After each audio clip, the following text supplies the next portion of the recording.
Did you walk to this side and see the axe head? No. Look at the size of that axe head. Look at the broadness of that head. I mean, here. That's my hand. Take a picture. Alright, so here's the Keener cabin now. So this is the Keener cabin. It's a Keener packing company.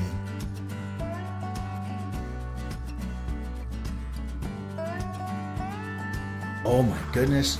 Look at that. Holy shit. 1920 fly rod. He paid $80 for it. Toasters. That's how they used to toast bread, kid. What?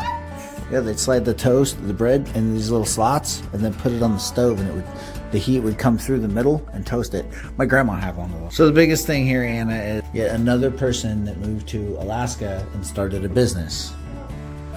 The Wagner cabin, 1917. This might be the oldest building here. Willie Wagner. He was an old trapper. A boathouse knot board. Yeah, they used to have boards for knots. They'd show people how to tie knots. Those are old fishing nets.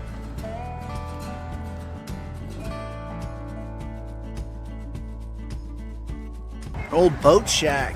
There's no plaque. There's no placard, just a sign. Boats were used for transportation down the Kasilof until 1940s when roads connected Kasilof with other communities. This is a typical boat that was used. This boat is believed to be constructed around 1950 by Pete Madsen. It was restored in 2015. That's a big ass boat.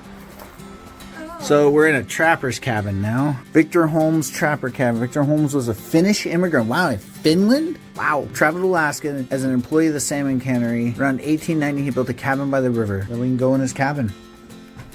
Andrew Berg mentioned this cabin in his diary between 1920 and 1928 as a waypoint or overnight shelter on his way to Tutsamina Lake. Other trappers passing through would use this cabin as shelter as needed. Some early travelers penciled notes on the wall. You can see the dates ranging from 1914 to 1917. The AB is Andrew Berg. Emil was his brother. There's pencil marking all over from AB. Holy crap.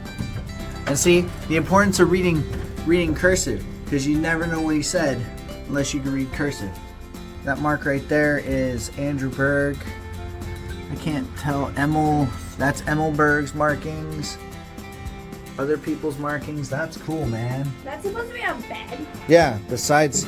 When you build a bed like this, you put sides on there, so that way you can put moss, ferns, whatnot on there as your quote unquote mattress. Yeah.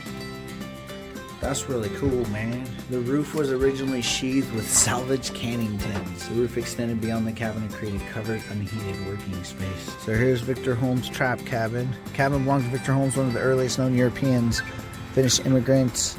Small snug cabin enclosed the porch warm shelter. Other area residents used the cabin for shelter as they traveled to and from Tutsamina Lake. Those penciled notes from the past saved the structure in 2006 when the cabin's owner offered it to the Historical Society. That's Emil Berg and Andrew Berg used this cabin for shelter on their way to and from Tutsamina Lake. Yeah, the guy built the cabin. I guess the guy passed away? I'm not sure.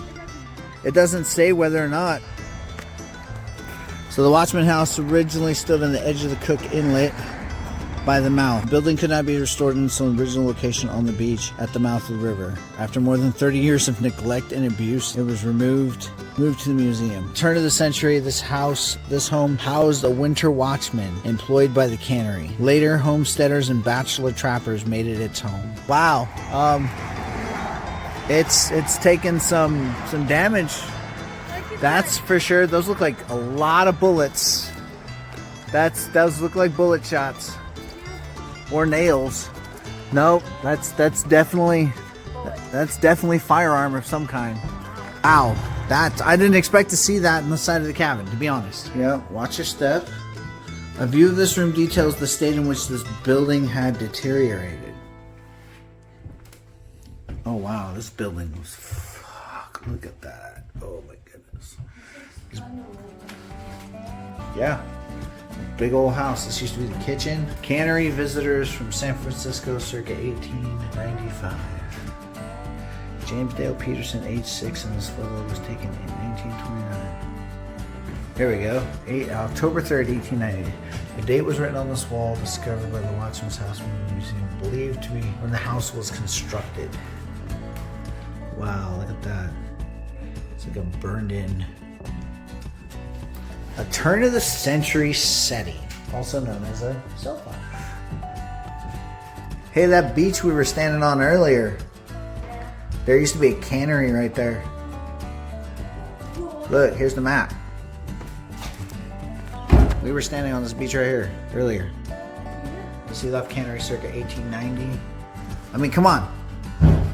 All that ruin and rubble that we saw. Anna, did you see this picture? Why? Is that where people are dead? Or is it the dead baby room? Oh, it's the headstones. The crib for McLean Homestead.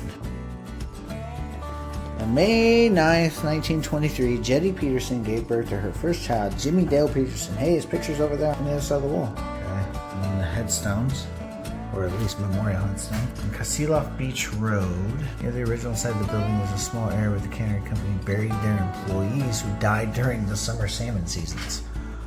Holy crap. Seriously? There's a graveyard out there?